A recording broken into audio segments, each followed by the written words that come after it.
সাপ্তাহিক ছুটির দিনে রাজধানীর বাজার পরিস্থিতি জানাতে মোহাম্মদপুর টাউন হল থেকে যুক্ত হয়েছেন শাহিনুল সাগর। সাগর, বাজারে মাছ মাংসের সরবরাহ কেমন দেখছেন এবং দরদাম সম্পর্কেও জানাবেন।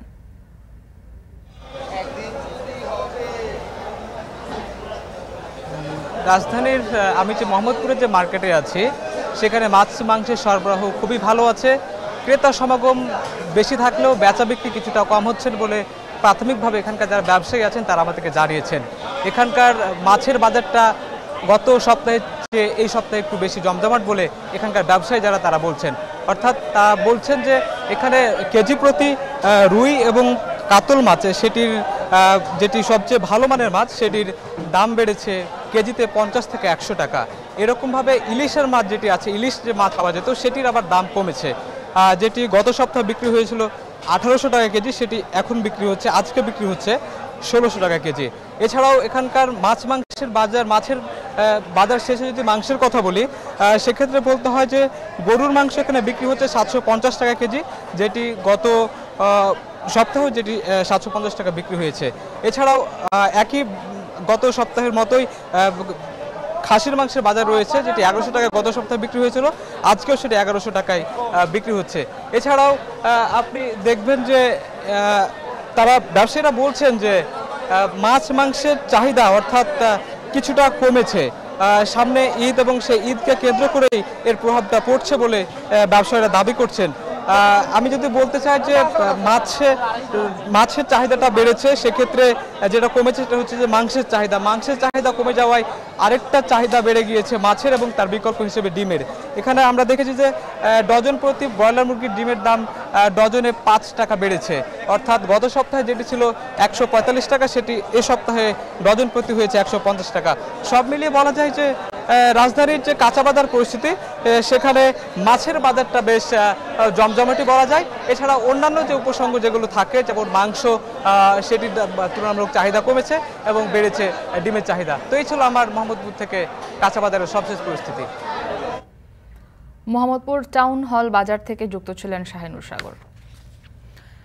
এখনও স্বস্তি ফেরেনি ডিমের বাজারে। মুরগির খাবার ও ওষুধের বাড়তি দামে ডিম উৎপাদনে বেড়েছে খরচ। সরবরাহ চাহিদার অর্ধেক হওয়ায় খোদ বিক্রেতারাই পড়েছেন বিপাকে। এ বিষয়ে আরও জানাতে বগুড়া থেকে যুক্ত হয়েছেন হেদায়েতুল ইসলাম বাবু এবং গাজীপুরে আছেন ইফতেখার রায়হান। তবে শুরুতে আমরা বাবু আপনার কাছে জানতে চাই যে এই যে ডিমের বাজার অস্থিরতা দেখা দিয়েছে বগুড়াতে, এর মূল কারণ হিসেবে কি দেখছেন? গরম গরম রুটি, সাথে সুজির হালুয়া, দুর্দান্ত জুটি। তবে জুটি জমাতে চাই তীর আটা ময়দার সুজি, কারণ তীর ছাড়া আমার চলেই না। মুক্তি, এই যে ডিমের বাজারে, ঊর্ধ্বমুখী ডিমের এই বাজারে আসলে যে অস্বস্তি আমরা দেখছি গত 2 সপ্তাহ ধরে, এখনও কিন্তু এতটুকু স্বস্তি ফেরেনি এবং এই পরিস্থিতি থেকে কবে মুক্তি মিলবে তাও কিন্তু বলতে পারছেন না ডিমের বিক্রেতারা। আমরা একটু আপনাকে দেখাতে চাই, এই যে আমরা যে জায়গাটিতে দাঁড়িয়ে আছি এটি মূলত বগুড়া শহরের রাজাবাজার এবং ফতেআলী বাজারের সীমান্তবর্তী এলাকা। সেই জায়গায় বেশ কয়েকটি ডিমের দোকান আছে। গত 2 দিন আগেও এখানে 48 টাকা হালিতে কিন্তু ডিম বিক্রি হয়েছে, আজকে সেই ডিম বিক্রি হচ্ছে 50 টাকা হালিতে। অর্থাৎ আপনাকে বলে রাখি যে সপ্তাহ 2 আগে হঠাৎ করেই কিন্তু আচমকা ডিমের বাজারে প্রতি হালিতে 6 টাকা বেড়ে যায়। তারপর থেকে কিন্তু এখনও দাম বাড়ছেই, অর্থাৎ আজকে 50 টাকা হালিতে ভোক্তাদেরকে ডিম কিনতে হচ্ছে।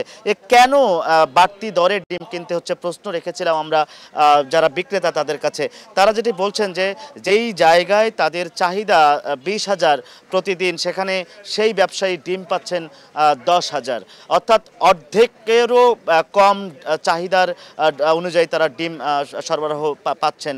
তো এই জায়গায় তারা যেটি বলছেন যে মূলত একটা সময় গ্রামে গঞ্জে বিভিন্ন জায়গায় যুবকরা, তরুণরা, উদ্যোক্তারা তারা ডিমের খামার করেছিলেন, মুরগির খামার করেছিলেন, সেখান থেকে বেশ পরিমাণ ডিম উৎপাদন হতো। সেটি যখন বাজারে আসতো তখন কিন্তু এত পরিমাণ যে ঊর্ধ্বমুখী বাজার সেটি ছিল না। তো এর পেছনে যে কারণ তারা বলছেন যে মূলত আপনার এই যে খাদ্য এবং ওষুধের যে ক্রমান্বয়ে ঊর্ধ্বগতি দাম, যার কারণে সেই ছোট ছোট উদ্যোক্তারা কিন্তু ছিটকে পড়েছেন বাজার থেকে। এখন মূলত যারা বড় বড় ব্যবসায়ী, যারা ডিমের খাবার উৎপাদন করেন, যারা মুরগির বাচ্চা উৎপাদন করেন, ওষুধ বিক্রি করেন, ঠিক তাদের হাতেই এখন পুরো বাজারের নিয়ন্ত্রণ।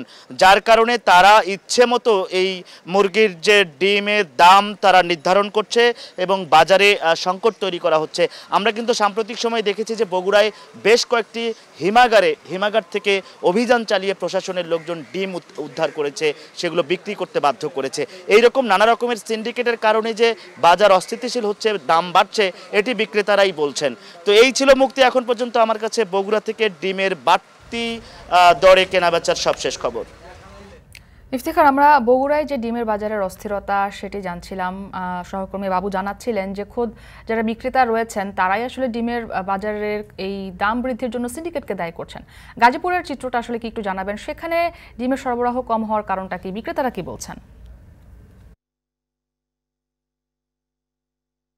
মুক্তি আসলে বেশ কিছুদিন যাবতই কিন্তু এই ডিমের বাজার উত্তাপ ছড়াচ্ছে এবং এর কারণ কিন্তু আমরা কিন্তু প্রায় সময় কিন্তু বাজার এবং বাজার পাইকারি ব্যবসায়ী এবং খামার পর্যায়ে কিন্তু আমরা কিন্তু খোঁজ নিচ্ছিলাম। তবে আমরা যেটি আজকে আসলে জানতে পেরেছি যে এখন পর্যন্ত যে ডিমের যে দাম বৃদ্ধি এর কারণ হিসেবে মূলত সরবরাহের যে সংকট সেটিকে কিন্তু দায়ী করা হচ্ছে। অর্থাৎ খামার থেকে যে ডিমের উৎপাদন সেটি কমে গেছে এবং যার ফলে কিন্তু বাজারে এক ধরনের সংকট রয়েছে, যার ফলে কিন্তু এই ডিমের বাজার বাড়ছে। এবং আমরা আজকে এই খামারটিতে কথা বলেছি, আজকে এই খামার থেকে কিন্তু প্রতি পিস ডিম 11 টাকা 10 পয়সা করে বিক্রি হচ্ছে। অর্থাৎ খামার পর্যায়ে কিন্তু 44 টাকা হালি বিক্রি হচ্ছে ডিম এবং সেটি কিন্তু কয়েক হাত বদলে পাইকারি এবং খুচরা বাজারে গিয়ে কিন্তু 50 টাকা থেকে 52 টাকা পর্যন্ত কিন্তু বিক্রি হচ্ছে প্রতি হালি ডিম। এবং আমরা খামারিদের সঙ্গে কথা বলেছিলাম, আমরা কিন্তু একটা বিষয় কিন্তু জানিয়ে রাখি আপনাদেরকে যে খাবারের দাম বৃদ্ধির যে অজুহাতটি আসলে বারবার কিন্তু করা হচ্ছিল সেটি কিন্তু আসলে গত 3 মাস যাবত আমরা খোঁজ নিয়েছি যে খাবার যে লেয়ার মুরগির যে খাবার দাম সেটি কিন্তু বাড়েনি। অর্থাৎ ২৯৬০ টাকা যেটি ছিল সেটি এখনো কিন্তু ওই একই দরে কিন্তু বিক্রি হচ্ছে। অর্থাৎ খাবারের দাম বৃদ্ধি এখানে কিন্তু দায়ী নয়, তবে ওষুধের খরচ বেড়েছে। কারণ গত কিছুদিন আগে কিন্তু তীব্র তাপদাহ ছিল, সে সময় কিন্তু অনেক মুরগি মারা গিয়েছে খামারে এবং সেই মুরগিগুলোকে আসলে সুস্থ রাখার জন্য কিংবা ঠিক রাখার জন্য এবং এই সময় একটি ভাইরাসের কিন্তু সংক্রমণ কিন্তু ঘটে, যার কারণে কিছু ওষুধের দাম কিন্তু বেড়েছে এবং এই ওষুধের খরচ এবং খামারে যে বিশেষ করে এখন বর্তমানে লোডশেডিং এর একটি সমস্যা হচ্ছে। অর্থাৎ ঘন ঘন বিদ্যুৎ যাওয়ার কারণে কিন্তু জেনারেটরের মাধ্যমে এই খামারগুলোতে সচল রাখা হচ্ছে, যার কারণে কিন্তু এখানেও কিন্তু প্রভাব পড়ছে। তো সবকিছু মিলিয়ে যে খামারে কিন্তু উৎপাদন খরচ বাড়ছে, যার প্রভাব কিন্তু বাজারে পড়ছে। পাশাপাশি খামারে মুরগি মারা যাওয়ার কারণে যে ডিমের সংকট তৈরি হয়েছে সেটির কিন্তু প্রভাবে কিন্তু দাম বাড়ছে। তো এই ছিল আমার কাছে গাজীপুর থেকে ডিমের খামার থেকে সবশেষ তথ্য। মুক্তি। ডিমের বাজারের অস্থিরতার খবর জানাতে গাজীপুর এবং বগুড়া থেকে যুক্ত ছিলেন আমাদের সহকর্মীরা।